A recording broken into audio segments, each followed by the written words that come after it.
You're listening to the Career Jump Podcast. Insights, interviews, and success stories to inspire and give you the edge when you make your next career jump.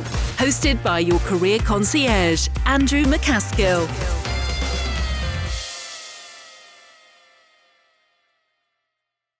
Hello, welcome back to the Executive Career Jump Podcast. I'm your host and career concierge, Andrew MacAskill. Absolutely delighted today to be joined by Thomas Dove. How are you doing, Tom? Yeah, I'm good. Hello. Hello. So Tom and I have known each other for quite a while, and I always enjoy our conversation. So I was super keen to get him onto the podcast. So thanks for freeing up some time. For those listeners or viewers who haven't come across you and Frazer Dove International before, can you tell us a little bit more about your work and what you get involved with? Yeah, cool. So we are a life science talent consultancy. So what does that mean? We are an organization built off executive search. That's kind of our niche. Our micro niche is that we work within the life sciences industry singly. That's our entire focus. So from kind of large scale pharmaceutical companies to cool, innovative biotech, medicinal cannabis, medtech companies all over the world. So we are, as I said, a search firm by heart, but now we're looking to try and change the talent ecosystem a little bit and add a little bit more value where we can throughout the whole entire process. Yeah, it's an exciting time and you're growing really well. And I've enjoyed watching the business evolve. I think you're doing some really exciting stuff. You do a lot of work internationally as well. In fact, am I right in saying that 99% of the work you do is internationally? Is that right? Yeah, which is quite exciting. So we're based in a kind of leafy suburb of the UK in Surrey, which is really nice, where I live, all that kind of cool stuff. We just opened a new office in London, but yeah, considering where we're based, we work in some pretty core manufacturing locations. So the US is a very big market for us. Probably about 40% of the search projects we complete are in weird and wonderful parts of the US. Then we work in some core European countries like Denmark, Germany, Switzerland, Ireland. So yeah, the candidate pool that we work with is pretty transient. You know, the ease in which they can relocate is pretty phenomenal. So yeah, it's been quite interesting considering we've got pharmaceutical companies in and around us within about 20 miles that we don't work with. We then work with somebody, 5,000 miles away. It's pretty fun. It is fun, yeah. And I wonder, a question that jumped into my mind whilst you were talking there, do you see much difference between how different companies go around senior hiring in terms of their locations? Like, are there local nuances in those different markets, or is it all pretty similar? 100%. Yeah, I think life sciences in general has still got quite a lot to learn when it comes to their search processes, because, we're working with some ginormous multi-billion-dollar companies that have got it absolutely streamlined, perfect, 1, 2, 3 interviews, and you're at an offer stage at a really executive level. They've met all the right people, candidate experience has been perfect, and everything works well. You then got other companies in the same ecosystem that are kind of, 12, 15 interviews deep and rejecting candidates with no feedback. And you're thinking, crikey, how are you competitors in the talent landscape when you're so different? Then you got other companies like some really exciting, fast-growing biotech companies that might have 25 people and a really operational or tactical HR person that doesn't know how to scale that company from 25 to 200. So, that's also a totally different challenge within the same world and sometimes within the same candidate pools. So yeah, for us, we try and add as much value as we can throughout the processes and try and leave our clients with a bit of a blueprint for this is a successful process, both from your standpoint and also so the candidates have a really good experience. No, that's really interesting. So it's not so much that there's a big difference by location of companies. So the US, Denmark, Switzerland in terms of process. It's more about the actual individual culture and approach within the organizations themselves, you think? Yeah, and funnily enough, I would say that the US market, as an example, the processes seem faster because of potentially the notice period at the end. So you can go through an interview process of, I don't know, a few weeks or, a couple of months, and then the candidate is on board within 2 or 3 weeks. Sometimes what you'll find in Germany, as an example, is you might have like a 2 or 3 week interview process, super sharp, really quick, fantastic. And then 9 months later, the candidate starts because of a elongated notice period or the nuance of the works council or the contract that they have. So actually, it's not always about the process, the interview process. It's just about the landing day on day one, which can make it seem like it drags. Yeah, no, I totally understand that. It's really interesting. And there's a lot of risk management. The longer that landing process takes, we all know there's a lot of risk management for both sides during that period too, isn't there? It is. And then if it involves things like relocation or, all of a sudden there's so much, I don't know, speed, efficiency, there's so much buy-in in this amazing interview process. You feel super loved. And then you got, like 6 months to wait until you start. And you just think, that's where us as an agency come in, where we're doing those regular touch points with the candidates, because otherwise it's like, you've gone quiet. We'll see you on day one. Here's your laptop. Get ready to go. Whereas we're working much closer with the clients now to say, look, we're going to speak to them every 4 weeks. If you can start speaking to them regularly as well, then it means that they're going to, the likelihood of them starting is 100% rather than, any risk on that. Yep. Time kills deals, as they told us very early on in our recruitment careers, right? Unfortunately, yes. I mean, the worst thing that we find in the whole of the processes, though, from an international perspective, is the offer piece. That's the biggest challenge that the candidates find. You go through an awesome interview process, but maybe a terrible offer negotiation.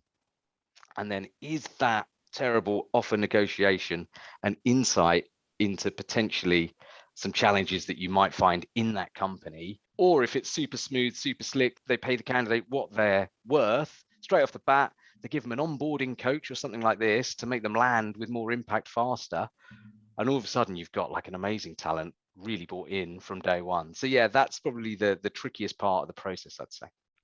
Yeah, it's a really good point. And, you and I have both worked in the procurement community quite a lot as well. And I used to find that when I was recruiting, that often you could get into some quite serious negotiations because both parties are trying to show their acumen to some extent. The metal.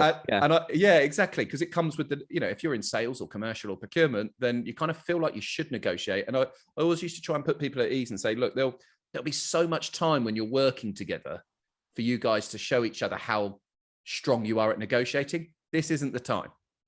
Let's just cut through all of that, because if it gets too deep into negotiations, someone's going to feel like they've lost, and that's not the best way to start a new trusting relationship, even if the deal doesn't fall over. Would you agree with that? Yeah, and I think it is actually from both sides. So, I was just, talking a bit harshly on the client side there. I do think, candidates, if they get completely fixated on a certain aspect, that might also be opening the door for the client to look at this candidate and say, actually, is their decision making that good? Or what is the issue here? Why are we getting into such depth about notice period or something like that? It has to be a two-way street. But then I think that's where we can come in quite nicely as an agency. It is quite difficult sometimes when the negotiation is purely client candidate, because it's black and white. There is no, not that I want to say massaging, but in the middle, our job is to help both parties get the right result. And the right result is a good offer, so everybody's happy. And that's, I think, where we can add most of our value. But 100%. I think on the procurement piece, for anybody worth their salt in any role, be it, I don't know, quality assurance to, a VP of manufacturing or a global category manager, I think you've got to have some commercial acumen, and you have to at least look at some elements of the negotiation, fairly, but also with a bit of empathy. Most senior leaders have also been on the other side as the client, So yeah, I think it's an interesting topic, and one that can really damage a fantastic process from both sides. So we just try and coach our way through that as much as we can. Love that. Well, wherever there's emotion involved, a broker always helps, no matter which, whether you're talking properties, whether you're talking health, whether you're talking jobs. Like an independent broker who can de-stress the situation plays a massive part. I really think that's where headhunters earn a lot of their money, actually. So I totally see that. I always, even to friends and family, whenever they're going through a negotiation, and they ask for my advice or whatever, let alone kind of the candidates and the clients that we work with, I always say, if you take finances off the table, think about what you're trying to accept here. Is this the role? Is this the right development path, the right company?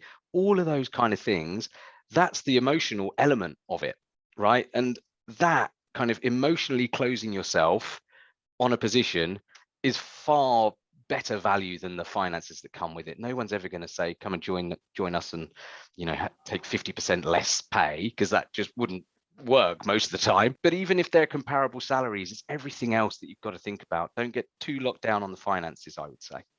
100%. I mean, no amount of finance will compensate for working for a leader you don't trust or working for a mission you don't believe in, right? I think you're bang on. I think that's really, really good advice.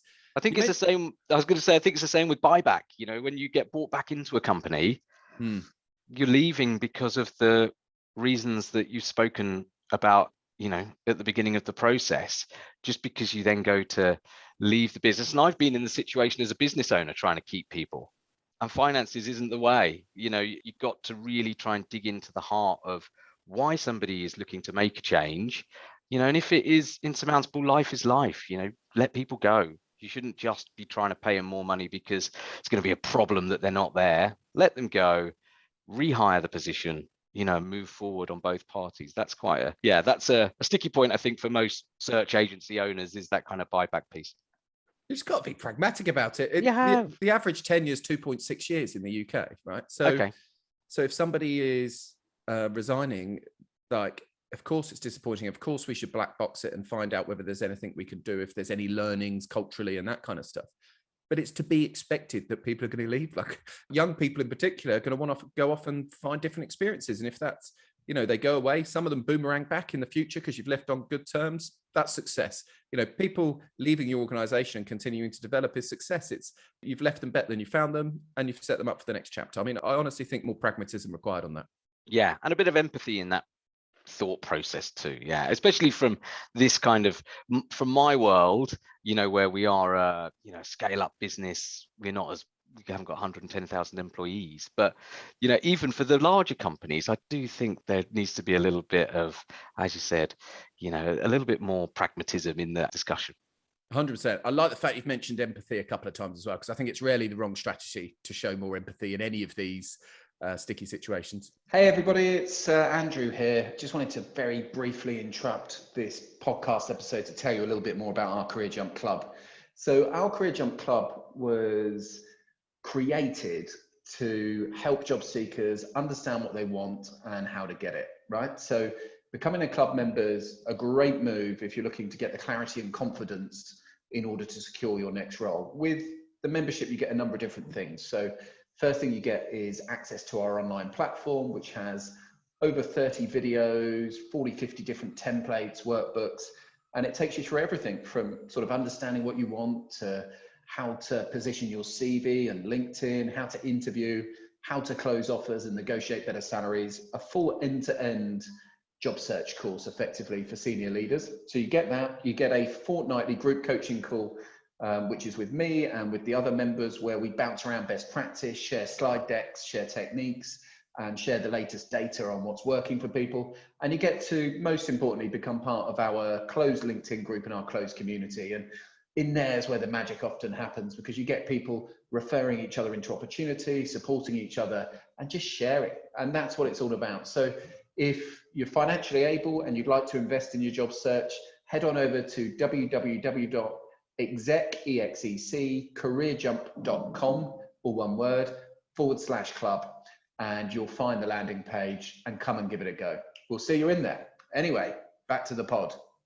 Now, you mentioned a lot of the transient nature of the talent pools that you help people with. I'm interested to ask you on behalf of the listeners whether that transient job market has opened back up post-pandemic yet. Are you still seeing international relocations at the level we were previously? And should people be taking an international view of their job search when they're looking for a next role? Yeah, I mean, it is funny, like we talk about it here in the business, how I don't know if it's just the life sciences market or, the way in which they move, but we take it totally for granted. You might have a candidate who's from Mexico, who's lived in Nottingham and then moved to Zurich and now is going to Frankfurt or whatever. And it's like, yeah, cool. And my kids go through international schooling. And it's like, we almost take it for granted within our world, which I absolutely love. Growing up, I lived in Norway. My father worked abroad for a couple of different companies. So I don't know if I just kind of saw that as the norm. I then spent the next 35 years in the UK. I haven't lived anywhere else, worked in quite a few different countries. But yeah, I find it quite second nature that people will move. But then you've got other dynamics, right? In the US, as an example, traffic in major cities can be so difficult.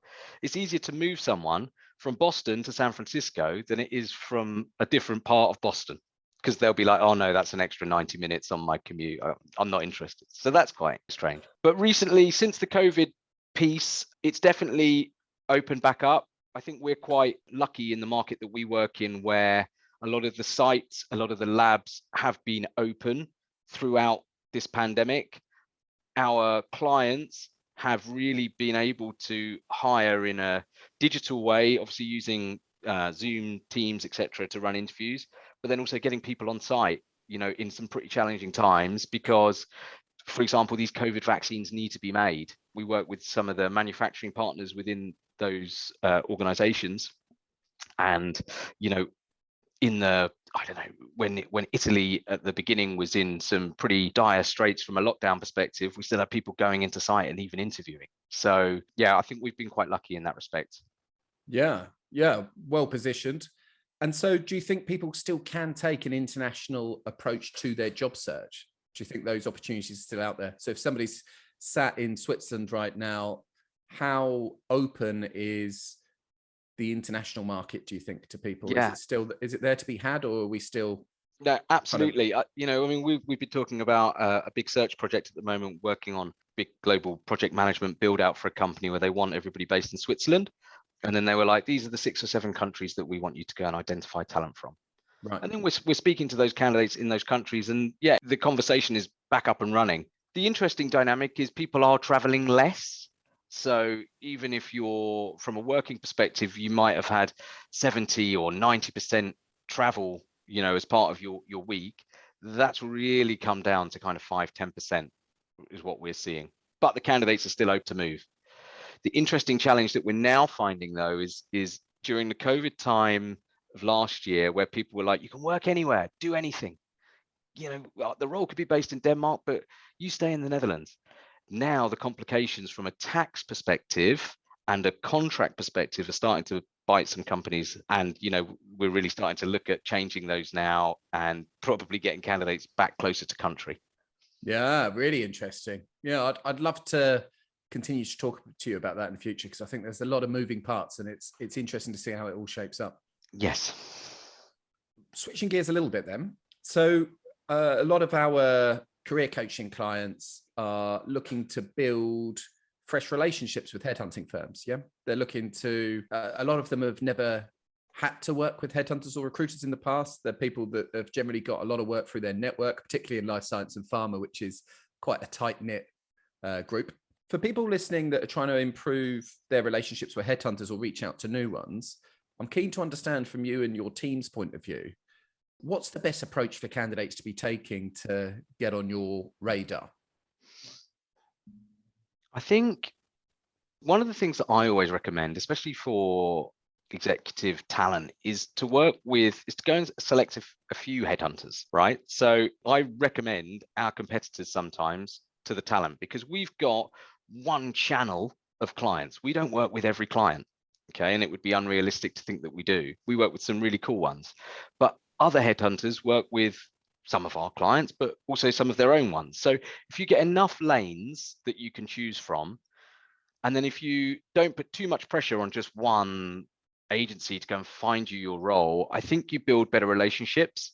So it's like you should be able to touch base with your headhunter or the consultant that you work within each of those companies, keep them updated, let them manage your expectations. That, if we can find something tomorrow for you that would be perfect, we certainly will. But let's keep this relationship going. We've been speaking to some candidates for 8 years, the whole time we've been open as a business, and haven't secured them a role. but that, I mean, hopefully that doesn't reflect badly on us. But it just means that they're part of our network, part of our ecosystem. We might have helped them in loads of different ways. They might have actually been a client. They might have asked us for some advice that then they've used and taken somewhere else. They might have recommended people from our network, or we might have recommended them to somebody else. So, I just feel it's that relationship building is absolutely key.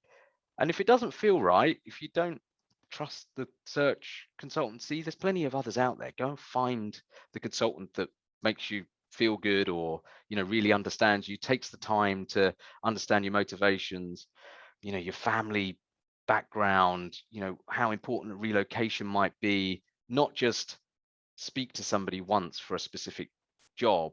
That's quite a transactional relationship. I think you should be going into an agency relationship thinking this is going to be long term. Yeah, no, I think that's really good. And again, I love the pragmatism that's running through all of that. So at a tactical level then, and there may not be a straight answer to this, so if you need to sit on the fence, do. But if somebody was looking to approach one of the FDI consultants, would they be better connecting with on LinkedIn first, sending them an email, or picking up the phone?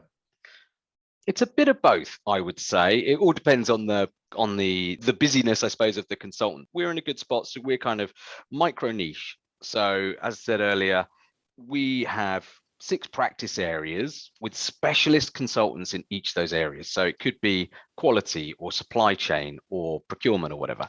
And then within that space, we then have consultants that specialize within a specific part of the industry. So if you are quality within devices, we got a team of consultants that speak that language, that work within that client and candidate base. So I would say that the best way to approach is always, via LinkedIn. Hey, I want to speak to you. This is my situation. These are my motivations for wanting to make a change. Can we set up a call over the next couple of weeks? That would be a really easy entryway.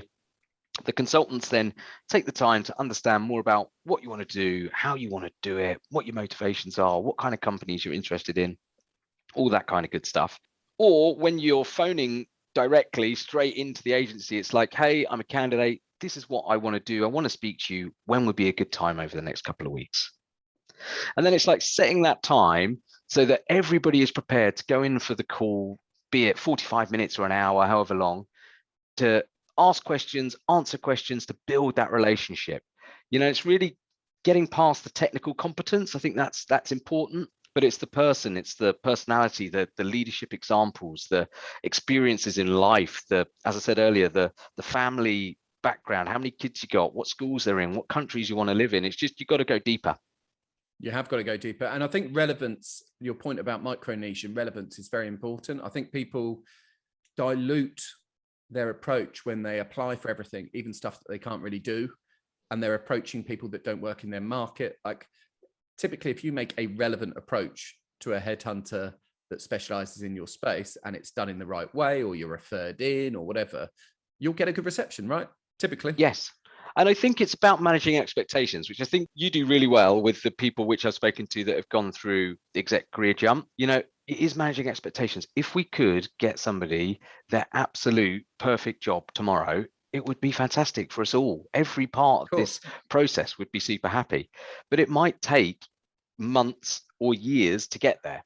So, I always recommend that even if you are doing fantastically in your job, I would still have some good relationships with search partners that you're just touching base with, just continuing conversations, understanding what's happening in the marketplace. But then if you are in a position where, I don't know, you've been made redundant, or, you do need a job fast, don't let that speed, affect your candidacy. It's about, you got to try and not become too desperate, which I know is a challenge. I've been there myself. But it's trying to be pragmatic and work with search firms and trying not to put too much pressure on them to kind of put you off working together. It's like, look, I know everybody's doing their best here. I'm still looking. How can you help me? That kind of conversation would add a lot more value.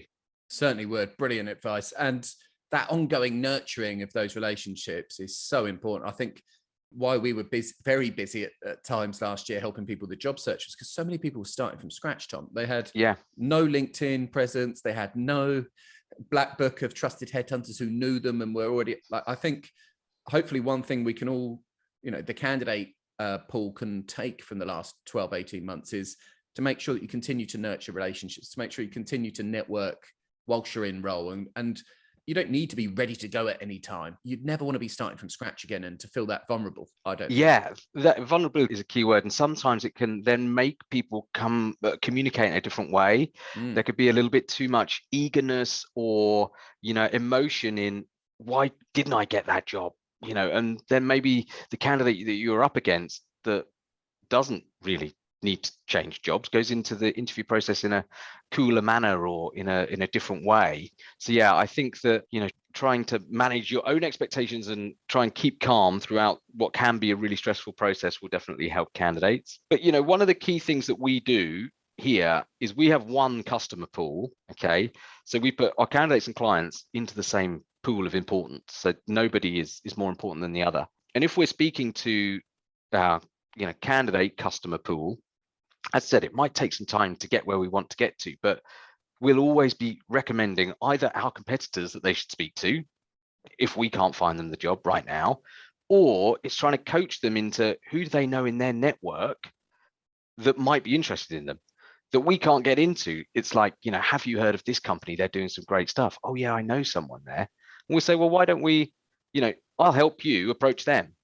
This is what you should be saying. And then you just go and do it directly. We can't get you in, but that doesn't mean that you can't get yourself in. So what then hopefully happens to us is we're creating enough value throughout the process that then the next time they want to get a new job, they come to us. Or if they want to get talent into their team, then they also can come to us. So we just try and help as much as we can. Love it. Taking the transactional nature out, which is exactly what's required. Yes.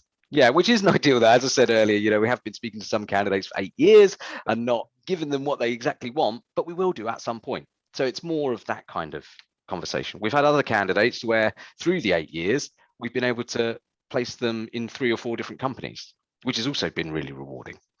100%. Good. Want to completely switch lanes before we wrap the episode, if that's all right, and talk to you about business ownership. So we've seen an increase in general during the last 12 to 24 months in people saying, do you know what?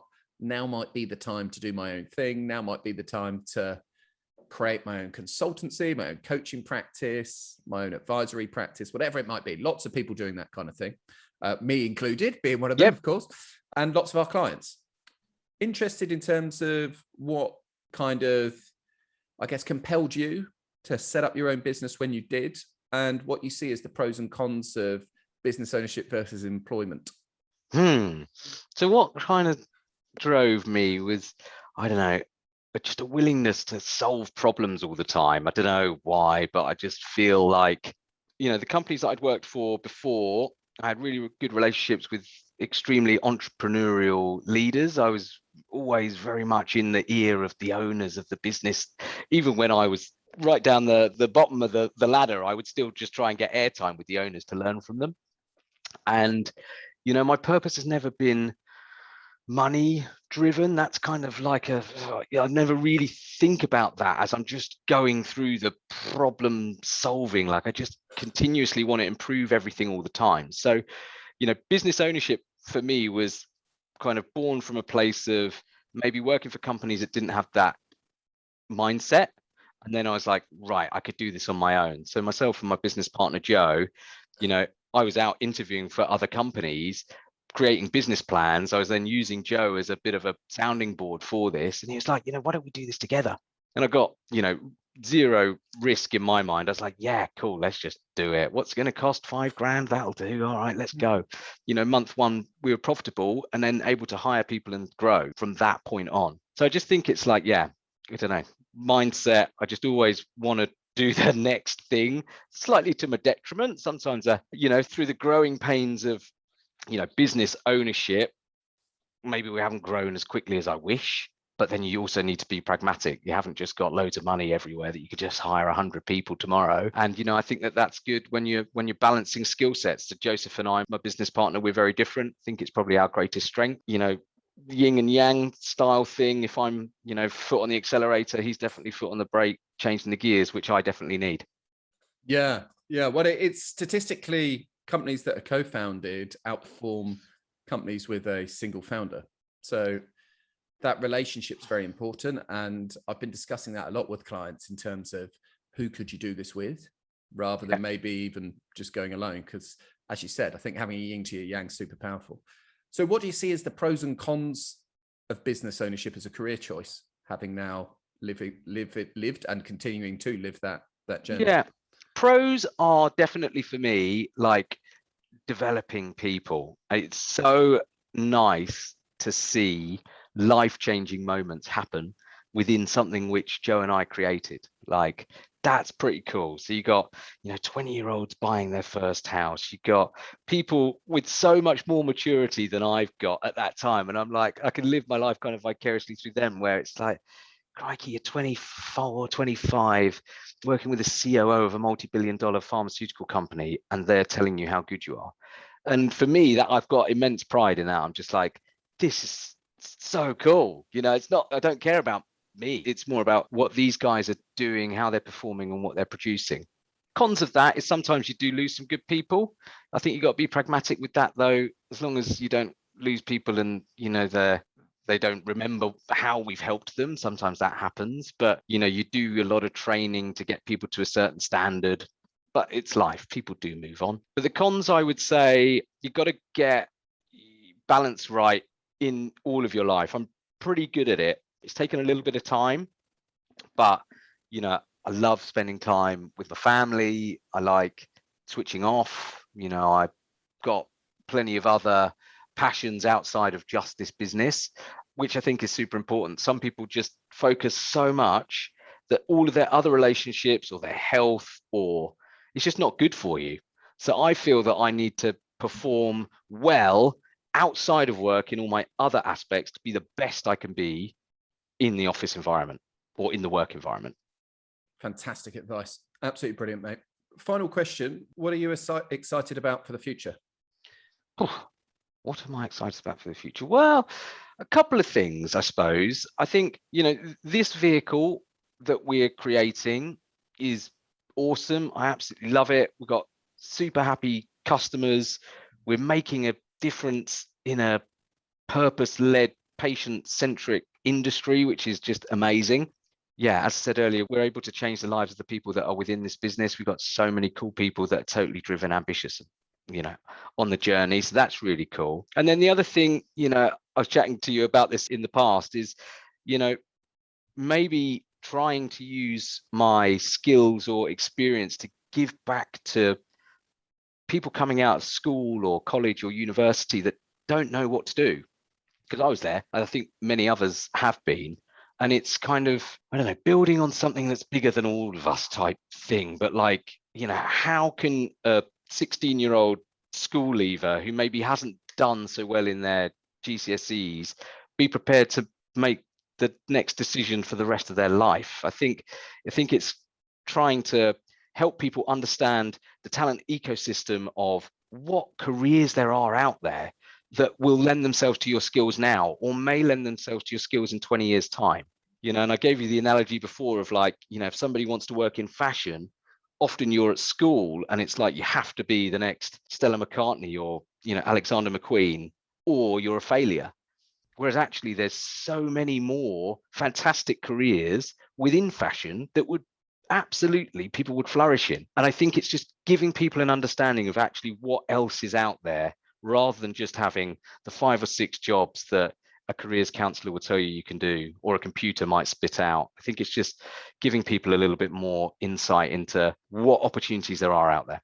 Yeah, what a mission. That would be a great legacy to get involved with if you could help to shift that, and you would have my full support, as we said before. I think that's fantastic. It's been a great conversation. I knew it would be, and I'm really grateful for you spending the time. For anybody that's listening in the world of life sciences or wants to reach out or connect with you in any way, what's the best way for them to find you and get in touch? Yeah, find us on LinkedIn, so Fraser Dove International. Feel free to message me. I can put you in contact with anybody here. I also want to say, Andrew, you're doing a fantastic job. I think that it can be difficult, right? Finding new jobs in a difficult market, especially over the last couple of years. But anybody that I recommend to Andrew to go through your course, watch your videos, everybody finds instant things that they can improve on. And I know that those that have gone through your course, when they then work with us as a candidate, they are the best prepared candidates that we work with. So I just also wanted to thank you for the work that you've been doing. So yeah, there you go. I'll be video clipping that. Thank you very much. No, seriously, thanks for all the support. I obviously, I really value the relationship we've had with Fraser Dove as well. Love all the plans that you've got, and yeah, hope to keep collaborating. If you're not following Thomas or the FDI journey currently and you're in that world, make sure that you do. And thanks again for spending the time. We'll catch up with you soon. Thank you. Cheers. You've been listening to the Career Jump Podcast with Andrew MacAskill. For more resources and information, just head over to the Career Jump website at www.execcareerjump.com to supercharge your job search and start making moves. Let's get to work.